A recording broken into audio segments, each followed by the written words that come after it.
जय जगन्नाथ। हिंदू पर्वर गोटे प्रधान अच्छी रज संक्रांति।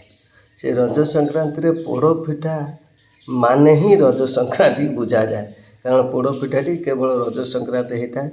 एतिर बहुत परिश्रम थाए, बहुत जिनस लगी थाए, तेणु टी कष्ट हुए। तेणु रज संक्रांति जेहेतु बड़ पर्व से निहाती पोड़ पिठा दरकार।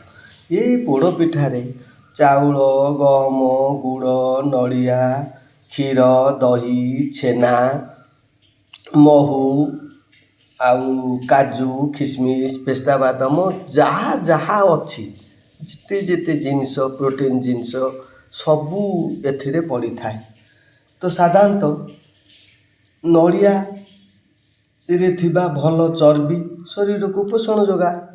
गुड़ पड़ी थाए, गुड़ लौह खनिज पदार्थ थाए जहाँ रक्तहीनता कमाइबार साहाय्य करिपारे।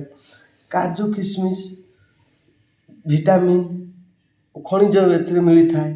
तेणु कौन सी जिनस भी आपण पकातु पोड़ पिठारे सबू देह पाई उपकार थाए। तेणु आपण माने परिश्रम हेउ बरम प्रत्येक परिवार ए रज संक्रांति रे टिके पोड़ पिठा करंतु एवं खातु। आपको खाइले निहाती तो टेस्ट को आ समाधान करी होबुनी का सहित। तेणुक भल रुहंतु।